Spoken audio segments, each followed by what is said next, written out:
오늘 시장 이렇게 어렵지만 뭐라고 할까요? 네. 디커플링 된 사례들이 간혹 있어가지고 때로는 오늘 당연히 빠질 줄 알았는데 오르기도 하고 오늘 당연히 오를 것 같은데 빠지기도 하고 한국장이 참 예상하기가 어려워요. 그래서 오늘도 뭔가 약간 기대감을 갖고 싶은데 어떻게 생각하십니까? 일단 안녕하십니까? 싫어요. 네. 답에 먼저 대답을 해줘요. 네. 다 인사는 무슨 우리 지금 죽게 생겼는데 힘들어서. 네. 근데 뭐 지금까지 힘든 거 좀 더 힘든 것뿐이죠. 계속 힘들어 왔었습니다. 그래서 지금 결론적으로는 오늘 같은 장은 그냥 그거 하나 믿어야 되겠죠. 한국장은 항상 청개구리였다. 그리고 또 미국장이 이럴 때를 준비해서 어제 덜 올랐다. 뭐 이런 것들 다 복합해서 보는 건데 이게 그냥 기재작용이죠. 저희의 좀 뭔가 그나마 좀 한국 시장에 대해서 좀 변화가 될 수 있을 것이란 이런 생각으로 대응을 하는 거지. 그리고 또 지금까지 그래 왔습니다. 보통 이렇게 됐었을 때 나오는 한국 시장의 동향은 그냥 약간 좀 버티려고 했던 모습들이 높기 때문에 오늘은 개인적으로는 그냥 전략 후강 쪽에 무게를 두고 대응을 하고 싶은데 근데 오늘 나왔던 미국 시장의 동향을 보게 되면 결국에는 딱 그거 같습니다. 오늘 지금까지 그동안 안 빠진 종목 뭘까? 돌아가면서 이제 또 패는 좀 또 폭력적이네요. 네, 그런 분위기. 그러니까 오늘 이제 소매업체들 같은 경우 유통 소매업체죠. 네. 근데 그것도 정확하게는 오프라인 유통업체들입니다. 이게 밀린다는 얘기는 보통 이제 과거에도 그랬다고 하더라고요. 그 인플레이션 시대 때 미국 기업들 같은 경우는 유통 오프라인 업체들은 최후의 보루였다고 합니다. 그러니까 즉 물가가 이렇게 올라도 유통업체들은 이거를 내가 안고 가야 돼라고 했던 경험이 많아서 그때도 실적들이 부진했다고 얘기를 하더라고요. 네. 근데 그게 왜 그러냐면은 이때 만약 우리까지 가격을 다 올려버려서 고객들을 이탈하게 되면 나중에 그래도 우리가 고마웠던 기업 쪽으로 인식해서 당고를 계속 유지하려고 했던 전략들이 과거 사례도 계속 있었기 때문에 어쩔 수 없는 우리의 선택이었다라고 얘기를 하는 정도인데 뭐 지금 시점에 그게 뭐가 중요합니까? 네. 지금 네. 저 무슨 얘기 하시는지 이해가 잘 안 되고 있어요. 지금. 네. 하여튼간 실적 안 좋아서 어제 보니까 그나마 버티고 있던 음식료 업체들도 다 밀렸거든요. 우리 한국장. 이제 미국 시장. 미국 시장. 네, 지금 미국 시장 얘기입니다. 네. 그래서 코카콜라 같은 경우도 7% 빠질 정도면은 뭐 네, 그렇죠. 네, 어제 근데 더군다나 미국은 네. 소비로 지탱되는 국가잖아요. 근데 네. 이게 되게 민감하더라고 소매 판매에 대해서. 그러니까 그 전날 같은 경우는 이런 때도 소매 판매가 0.9% 늘었다라는 데이터 보고 그래도 인플레이션 시대에 괜찮다라고 생각하다가 오늘은 또 유통업체들 실적 그렇게 나오다 보니까 그냥 또 다 밀리는데 근데 또 자세하게 보게 되면 온라인 유통업체들은 어제 그렇게 안 빠졌습니다. 그러니까 지금 우리 아까 전에 좀 얘기했는데 이 산업의 네. 큰 흐름, 장기적 흐름은 결국 온라인 쪽으로 가는 거 아니냐. 중국을 보더라도 그거는 맞는데 자세하게 보게 되면 그 전부터 이만큼 빠져 있었어요. 원래 빠져 있었어요. 네. 그래서 아마 이런 온라인이 먼저. 네, 온라인이 먼저 맞았고, 그러니까 어제 특징은 딱 그거 하나입니다. 그동안 안 빠진 거 뭐 있지? 일단 팔고 보자. 이런 느낌들이 강했던 게 미국 시장인 것 같고요. 근데 이게 고스란히 연결되는 게 내일 금요일 날 같은 경우 미국에 또 옵션 만기를 있지 않습니까? 그렇죠. 거기 대비하는 것 같습니다. 그래서 뭐 또 지나고 나게 되면 뭐 일정 없나 싶어가지고 그거 가지고 계속 이렇게 나오는 건데 그래서 어제 또 보면서 제가 말씀드린 것 중에 하나가 미국 나스닥 반등을 하는데 거래가 없다고 말씀드렸잖아요. 이게 조금 불안한 거거든요. 그러면 지금은 다시 이번에 만약에 아마 제가 보기에는 이번 금요일에 옵션 만기일 때 거래가 또 폭발할 겁니다. 근데 폭발했는데 이게 저점 확보하면서 만드는 거래 폭발이라면 그 다음 주부터는 조금 날 수가 있죠. 근데 거래 없이 그냥 또 오는 비 다 맞는 것처럼 또 시장이 반응했다라고 하게 되면 또 다음 주가 걱정이긴 하죠. 그래서 아마 그 포인트 한번 보시면서 지금 저항선에도 다가지도 못하고 그냥 밀리는 상황들인데요. 그래서 아마 이런 것들은 역시나 약하다. 그러면 지금 아마 저항선을 안착도 못하고 밀리게 되면 밑에서 끌어내려서 저항선을 끌고 내려와서 거기서 변화가 나오게 되면 지금 가장 큰 핵심은 거래입니다. 거래. 예, 손바뀜 한번 나와서 매수세도 살아있다는 걸 보여줘야 시장이 반응할 것 같습니다. 네. 네. 오늘 많은 분들이 네. 그 지적을 해주시는 게 오늘 김인수 대표님 표정이 결연하다. 오늘 얼굴 표정을 보니 오늘 하루가 예상이 된다. 네, 어떻습니까? 각오 지금. 각오는 비장하죠. 네, 지금 어제도, 그러니까 솔직히 저는 개인적으로 짜증을 많이 났던 게 뭐 멘붕이었던 게, 그러니까 보통 보면 저희가 그래도 이런 시장 또 실적이 되는 종목들 쪽으로 압축해서 가려고 하고 있고 저도 그랬거든요. 근데 실적 되는 종목들이 무참하게 밀립니다. 어제 같은 경우. 어제 남해화학도 한 6%, 7% 막 쫙 빠진 것 같던데. 지금 그래서 지금 어떻게 해야 되나요, 남해화학 이런 얘기들이 많아요. 네, 다음의 화학은 다시 정리를 하겠습니다. 네.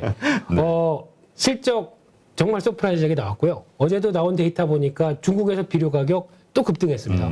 그러면 괜찮은데 시장이 자꾸 이거를 피크아웃으로 보고 있습니다. 그러게요. 네. 근데 제가 보기엔 피크아웃 아닙니다. 아닌데 이렇게 나온다는 얘기는 내가 맞다고 버텨야 되나, 시장이 맞다고 물러서야 되나. 그래서 고민 많이 했거든요. 결론은 시장을 또 외면하고 내 고집만 가지고 갈 수도 없는 것 같고요. 그래서 비중 줄이거나 아니면 지금 약간 압축을 하셔서 2분기에도 보니까 이렇게 되면 분명히 2분기 때 실적 좋으니까 다시 올라올 겁니다. 그래서 아마 그러니까 지금 나오고 있는 수출 데이터도 비료 쪽으로 해서 훨씬 더 좋은 모습들이고, 만약에 지금 기준으로 보게 되면 해외 업체들, 해외 비료 업체들은 대표적으로 미국의 모자이크라고 있고요. 캐나다 업체는 이름 까먹었습니다만 지금 주가가 다 저 위에 있습니다. 위에 있다가 갔다가 지금 조정 약간 받는 정도거든요. 근데 저희는 대표적인 비료 업체가 밑에서 잠깐 올라오다가 피크아웃이라고 꺾이는 거면은 말 다 했습니다.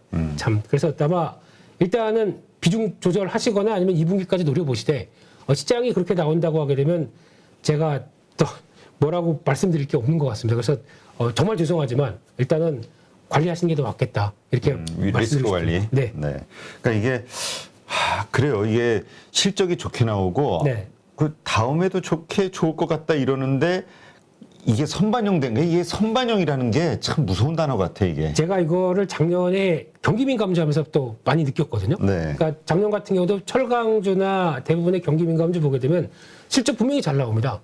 그런데 시장에서는 또 피크아웃이래요. 이번 나온 실적 가지고 피크아웃이래요. 그래서 대표적인 포스코가 그랬거든요. 그러면 2분기에도 실적 견조하게 나왔습니다. 그러면 또 그러니까 1분기 때 실적 잘 나와서 잠깐 반응하다 또 밀립니다. 2분기 때 좋다고 하니까 또 반등하다가 고점이 낮아버려요. 그러니까 즉 이거 2분기 잘 나와도 3분기 또 피크아웃, 이 얘기 때문에 미쳐버린 줄 알았습니다, 작년에도. 네. 그리고 어제 또 아시아종 약재가 또 있어가지고 그것도 그렇긴 한데, 그러니까 이쪽이, 그러니까 제가 보는 쪽에서 이제 농업 쪽은 분명히 실적과 함께 같이 본다라고 하게 되면 그런 조비나 이런 작은 비료 회사들 말고 종묘 회사들, 효성오염비나 아시아종묘도 말고, 그거 같은 경우는 농업 관련된 농약회사나 종자회사는 1분기가 실적이 피크아웃 맞습니다. 그거는 당연히 2분기부터는 저게 안 나와요. 근데 지금 비료회사 같은 경우는 지금 이제 동남아 같은 경우는 이모작이지 않습니까? 그러다 보니까 한 번 들어간 거 계속 수요가 꾸준하게 나왔다가 3분기, 4분기 쪽까지는 위축이 되는데 이쪽은 여전히 1, 2분기는 그렇게 큰 위축이 안 됩니다. 그래서 그런 거 감안을 하시게 되면은 솔직히 열불이 나지만 어떻게 하겠습니까? 시장이 그렇게 얘기를 한다는데. 그래서 그 점은 감안하시면서 전략 짜셨으면 좋겠습니다. 네, 알겠습니다. 네. 앞으로 더 좋은 정보로 만회를 하시기를 기대하면서. 제가 일을 박박 갈고 있습니다. 그래요? 어디 보자. 네. 그러면서 이번 주 토요일 우리 이제 찐시황으로 통일을 했으니까 네. 토요일 우리 착즙 김민수 대표의 찐시황에서 주간을 정리하면서 뭔가 다시 한번 만회할 수 있는 뭔가 정보를 좀 부탁드릴게요. 네, 그렇게 하겠습니다. 자, 디지털 화폐 관련주에 대해서 좀 파란색을 치셨네요. 네, 어제 또 섹터 나온 것 중에서 이제 몇몇 특이한 섹터를 보는데, 디지털 화폐 관련주를 보면서 어제 또 이제 약간 지금 코인 사태에 대해서 반사이익으로 움직이는 걸로 보여지고 있고요. 조금 됐지만 5월 9일 날 나왔던 미국의 연준의 금융안정 보고서를 보게 되면 지금 같은 불안정한 코인 시장 쪽에서 CBDC가, 그러니까 즉 중앙 디지털 화폐죠. 이쪽이 어느 정도 역할을 해줘야 되는 게 아니냐라는 쪽으로 강조를 하다 보니까, 근데 그것도 5월 9일 날 나왔던 자료입니다. 그걸 가지고 지금 뭔가 새롭게 나온 것 마냥 이렇게 또 테마주로 움직이고 있는데, 근데 여기서 또 중요한 게 디지털 화폐가 지금 제가 제일 이해가 안 되는 게, 디지털 화폐가 통용이 된다고 하게 되면 디지털 화폐를 통해서 현금으로 인출할 수가 있나요? 전 이거 이해가 안 되거든요. 그러니까 그러면 지금 KCT 한네트 같은 경우는 디지털 화폐가 만약 통용되다가 이거를 실물로 바꿀 수 있게 거기서 뭐 CD기나 ATM기가 좀 바뀔 것이다라는 쪽에서 연관된 종목으로 움직이는데 저는 아닐 것 같거든요. 그냥 디지털 화폐면 디지털 화폐 쪽으로만 연동이 돼서 움직이는 뭐 결제나 이런 쪽으로만 가는 것 같지 실물 화폐로 연동돼서 그러니까 저희가 보통 얘기하는 비트코인이라고 왜 금색으로 돼서 비석으로 이렇게 돼 있는 거 이거 비트코인이 실물로 돌아가는 거 아니지 않습니까? 그렇죠. 네. 그래서 이런 거 봤을 때는 저는 이거는 아닌 것 같다. 라는 쪽에서 그냥 테마주로 움직이는 정도 그렇게만 봐야 될 것 같아서 파란색입니다. 네. 알겠습니다. 하여튼 아직 실체가 좀 불분명한 네. 네, 이런 테마주들은 지금 같은 장세에서는 좀 위험하긴 하죠.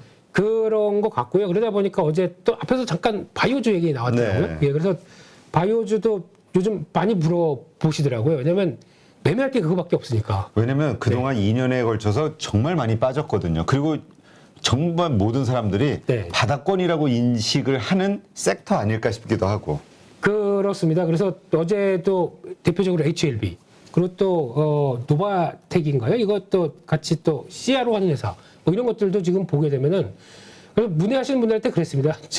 저는 매매 안 할 겁니다. 하지만 더 할 거 같긴 합니다. 그렇기 때문에 알아서 하십시오라고는 얘기만 드리는데 근데 이게 지금 그러니까 또 기존에 리보세라닙 관련된 쪽에서 항상 또 부정적으로만 보다가 또 회사에 대해서 막 또 여러 가지 얘기가 많다가 성과 나오다 보니까 재조명 그러면서 막 움직이는 거 하는 같은데 근데 아마 이런 거는 그러니까 매매 스킬에 달려 있다고 생각 들고 있고요. 저는 아직까지는 회사에 대해서 뭐 49% 정도밖에 못 믿겠습니다. 49% 정도밖에 안 믿고 싶고요. 그냥 시세만 보고 따라서 매매하다가 조금 이상하다 그러면 빨리 나오고 그런 전략이 좋을 것 같습니다. HLB 요즘 흐름이 좋으니까 네. 지금도 좀 따라 들어갈까요? 이런 질문들이 있으신데 네. 이거- 아마 이 패턴으로 나오면은 오늘 시가는 밀립니다. 네, 시가는 그러니까 보통 강하게 그러니까 강약 중강약이라고 또 많이 말씀드리지 않습니까? 근데 이렇게 강했으면 오늘 시가는 약한데 그게 오늘 시가가 오늘 나와서 이제 오늘 고점대 53,000원대 이상으로 확 또 넘어가서 한 11시 정도까지 안착돼 있다 그러면 시세 또 나옵니다. 근데 그런 거 갖고 오늘 하루 내가 자리에 계속 있어서 HLB를 보면서 매매가 가능하겠다라고 하게 되면 이게 대응이 되는데 저거 또 갈 거야 싶어서 그냥 대충 사놓고 그냥 위로 가는 거 보겠다라고 하게 되면은 그거는 대응이 안 되게 되면 매매 안 하시는 게 좋습니다. 그렇죠. 그러니까 이런 거를 해도 돼요라고 질문하시는 거면은 제가 보기에는 그냥 초보신 것 같고, 그렇죠? 그렇게 저한테 하시는 분들한테는 하시지 말라고 말씀드리겠습니다. 아예 안 하시는 게 네. 건들지 않으시는 게 지금은 그냥 현금 가만히 들고 계시는 게 더 낫죠. 차라리 저한테 HLB의 리보세라닙에 대해서 이번에 뭐 또 그 글로벌 유통사 하나 세운 게 거기에 상업화 과정이 나오고 있다. 이거에 대해서 어떻게 생각하시냐라고 하게 되면 저는 하시다고 말씀드리겠습니다. 뭘 아시는 분들이라고 생각이 들어서. 근데 그냥 지금 차트 보니까 이뻐서 사도 돼요 그러면은 저는 말리고 싶습니다. 네. 네. 아니 근데 네. 지금 다들 그 미국 증시 폭락한 것 때문에 너무들 걱정을 많이 하시는데 네. 물론 두렵긴 하죠. 근데 네. 제가 좀 무딘가요? 저는 요즘 뭐 툭하면은 3% 올랐다, 툭하면 4% 빠졌다, 뭐 3% 4% 왔다 갔다 이래가지고 네. 별로 그렇게 또 빠졌네. 그냥 이 정도로 저는 되더라고요. 그게 3%라서 그렇습니다. 그게 무슨 말이에요? 참나 이게. 경쟁사. 예. 무슨 경쟁이야 경쟁은. 네. 김동완 소장이 보면 웃어. 예. 경쟁사가 아니고 저희가 뛰어넘을 상대. 참. 예. 네. 네. 아니 그래서 네. 이게 네. 또 저 같은 사람들도 많이 있을 것 같다는 생각이 들어요. 한국장에서 이게 그렇죠. 워낙 이 변동폭이 그러니까 올랐네 어제 뭐 했지만 그렇게 크지 않았잖아요. 그렇죠. 마찬가지로 선반영이 돼가지고 오늘도 그렇게 생각보다는 좀 잘 버텨줄 것 같다는 느낌도 약간 있긴 한데. 그래서 제가 전략 후강의 표현을 쓴 게 예. 너무 그렇게 걱정하시지 않고 오늘은 또 저희는 어떤 변화가 나오냐면 아마 오늘 기사 또 그런 거 많이 쏟아질 겁니다. 내일 바이든 대통령 오시죠. 네, 그러면서 와서 바로 삼성으로 간답니다. 그렇게 되면은 거기에 따른 기대감이 나면 어제 또 외국인들도 그래? really? 그러면서 또 삼성전자 매수하는 거 효과가 오늘 밀리게 되면 혹시나 또 이런 변화가 나와서 그러니까 삼성전자 지금 패턴을 보게 되면 좀 약간 의미심장한 게 지금 저항선에 바싹 들어가 있습니다. 뭔가 추세전을 하려고 딱 들어와 있는 느낌이고요. 또 SK 하이닉스도 마찬가지로 지금 저항선 위쪽에서 살짝 타진하고 있는 모습들. 그러니까 지금 이런 변화가 나왔을 때 뭔가 조금 좀 긍정적인 뉴스 나오게 되면 그냥 시황이나 이런 거 다 빼고요. 기술적인 것만 보게 되면 어느 정도 이 곧된 흐름들 쪽에서 저항 위쪽으로 들어와 있는데 뭔가 트리거만 되면 한번 위쪽으로 한번 발산하겠다라고 하는 입장이 딱 들어와 있는 상황들이거든요. 근데 거기다 오늘 필라델피아 반도체 지수가 저렇기 때문에 당연히 약하겠죠. 약한데 이렇게 저항선 쪽으로 들어와 있던 거 밑들리게 되면 또 그쪽으로 회귀하려는 현상은 나올 겁니다. 그렇기 때문에 일단은 너무 부정적으로 보지 마시고 뭔가 그래도 저희는 기대할 요인들이 조금 더 있기 때문에 변화 가능성 항상 이렇게 사는 게 좀 힘들긴 합니다. 네. 아니 근데 어제 저녁에 그 이경민 팀장 대신증권 인터뷰를 했는데 아마 오늘 오후 5시에 내보내겠습니다. 근데 2,600선 아래서는 무조건 삽시다. 아니 그래서 내가 이 질문을 했어. 증권사니까 직원이니까 자꾸 사자는 거 아니냐 그랬더니 정말 자기 진심을 담아서 지금은 살 때라고 생각한다. 제가 제목을 그렇게 잡으려고 진심으로 말씀드립니다. 지금은 2,600선 아래선 사야 됩니다. 근데 그분을 제가 올해 2월 달인가 3월 달에 처음 뵈서 방송을 같이 한 적이 있거든요. 근데 그분은 조금 그나마 이제 다른 증권사분들보다는 좀 진심 어린 얘기를 많이 하더라고요. 그래서 좀 그냥 그렇긴 하다고 싶었는데 그래도 저희 815에서는 진심만 얘기하지 않습니까, 저희가. 우리는 방송하기 전에 물을 주는데 물에다 약을 타요. 진심을 토하게 하는 약. 진심약 이러면서. 우리 김수 대표가 물을 안 마셔 자꾸. 그 진심이 나오는데. 자꾸 의심하라 얘기를 하셔가지고. 어제 내 이경민 팀장한테도 그랬어요. 의심하자. 난 계속 이경민 팀장의 말을 의심하겠다. 그래서 이제 얘기했는데 하여튼 그렇게 보는 분들도 많이 있다는 거. 강하게. 자, 그러면 다음에 지능형 AI주 로봇주 최근에 좀 괜찮았죠? 어제도 또 잊을만 하면 가끔씩 툭툭 튀어나오는. 그리고 또 어제 나오다 보니까 삼성전자에서 로봇 관련된 사업부 인력을 또 2배 늘린다고 얘기 나오고 있고요. 그러다 보니까 이쪽으로 끌고 가는 건 맞습니다. 근데 이게 지금 아직까지 저희가 알고 있기는 그러면 정말 삼성전자의 수혜주가 뭐냐라고 봤었을 때 로봇 관련된 수혜주가 뭐냐라고 봤을 때 아무도 대답을 못하고 있거든요. 다 그냥 이거 하니까 로봇자 붙은 거 아닐까 싶은데 그러니까 결국에는 그런 거는 어차피 대기업들이 한다고 하니까 좀 축 처지면 올라오고 포인트 맞춰서 대응하는 정도밖에 안 될 것 같고요. 어제 나왔던 얘기는 또 삼성전자는 이제 이름을 정했습니다. 그 가상인간 쪽인데. 그래요? 샘이라고 합니다. 샘? 열이라고 하면 어떨까요? 열이. 갑자기 장발에 단발머리가 떠오르네. 대표님 생각이 나서 이런 거. 삼성전자의 샘 얘기 나왔고 LG전자 김내아는 이번 달 말인가요? 또 가수로 데뷔한다는데요. 그래요? 그런 얘기 나오다 보니까 이런 가상인간에 대해서 활용하는 거가 증가되면서 거기 또 가상인간 이번에는 또 같은 로봇 쪽이 아니라 AI 쪽에서 가상인간 관련된 종목들 마인즈랩, 셀바스 AI 이런 쪽이 나오는데 그런 것 같습니다. 이거는 근데 또 자세히 보게 되면 이게 성장주 개념 쪽에 지금 또 맞는 종목들은 아니거든요. 그러니까 밸류는 다 비싸거든요. 그렇기 때문에 그냥 따라가서 매매할 정도는 아니겠다라는 쪽에서 그냥 올라가게 되면 또 팔고 다음 자리 보는 게 맞겠다 싶어서 그냥 테마주 이렇게 봐야 될 것 같습니다. 전 마인즈랩 대표를 한번 모시고 한번 AI 얘기를 한번 해볼까? 그러면 또 투자 의견이 바뀌게 되겠죠. 지금부터는. 모시는 또 거기다가 근데 일단은 밸류는 비쌉니다.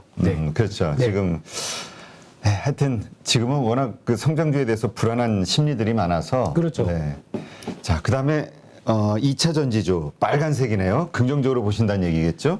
2차 전지 쪽은 지금 같은 성장주라고 하더라도 성장이 보장된 쪽이다 보니까 이쪽은 계속 관심을 가져야 될 것 같고요. 근데 지금 어제 나왔던 얘기는 현대차가 또 국내 전기차 쪽에 21조 원 투자. 그러니까 또 내일은 미국에 70억 달러. 그러니까 또 투자 이런 얘기 나오다 보니까 계속 전기차에 올인하겠다 입장들 계속 보여주고 있는데 어제 나온 데이터 보고 깜짝 놀랐습니다. 그래요? 어제 현대기아차에서 유럽에서 점유율이 13.4%가 나왔습니다. 높은 건가요? 10%대 넘어가는 게 이게 엄청난 수치인데 이거 보고 깜짝 놀랐고요. 두 번째 놀란 거는 이제 아이오닉 5보다 EV6가 훨씬 더 잘 팔립니다. 기아 거?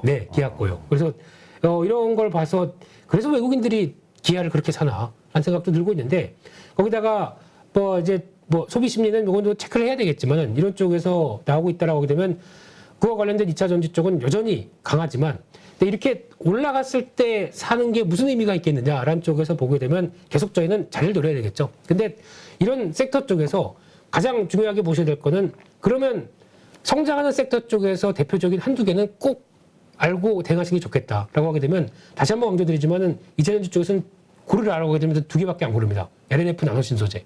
뭐 계속 말씀드리는데 근데 이건 올랐으니까 얘기 드린다고 하면 제가 드릴 말씀은 없고요. 근데 이쪽은 상대적으로 성장과 뭐 같은 양극재 쪽에서도 성장의 속도나 앞으로 변화되는 흐름들, 특히 나노신소재 같은 경우는 별로 비싸다는 얘기 많이 하십니다. 네. 근데 앞으로 CNT 도전제는 가야 될 길입니다.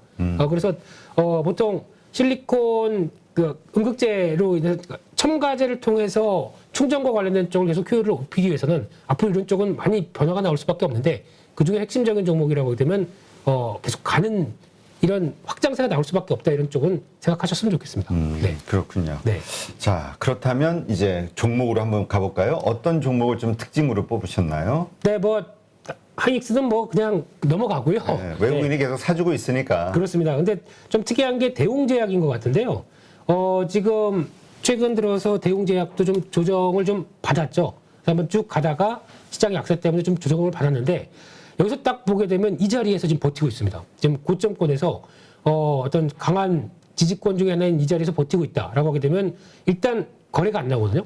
거래 나오고 돌아가기 시작한다고 하게 되면 추세 변환이 좀 나오지 않나라는 쪽에서 대웅제약의 올해 실적은 지금 뭐 다 아시는 것처럼은 미국의 협력사가 딱 붙어서 이제 성과 나오고 있는데 지난 그 에볼루스 협력사죠. 이쪽에 실적 나오는 거 보고 170%가 늘었다고 하더라고요, 판매량이. 그렇게 되면은 가치 연관돼서 그를 공급하는 입장이다 보니까 대웅제약은 계속 변화가 나오지 않나. 근데 딱 중요한 게 지금 지지를 하는데 이 지지권이 이탈해 버린다. 그러니까 가격대가 16만 원대 초반 같습니다. 16만 원, 3천 원 뭐 이런 데가 이탈된다. 그리고 거래가 늘어난다. 그러면 추세가 무너지는 겁니다. 그런 건 조심하시고 오히려 지금은 잘 지지하고 있다. 그러면 다음 단계로 가는 게 아닐까라는 쪽에 포인트 맞추면서 기관 사고 있는 점들 한번 말씀을 드렸습니다. 네. 네.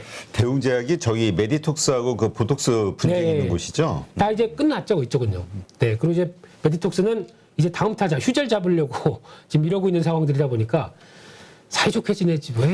네. 네. 누구나 1시간 안에 200개 종목에서 좋은 종목을 고를 수 있는 그런 능력을 배양할 수 있도록 제가 도와드리려고 그렇게 하고 있습니다.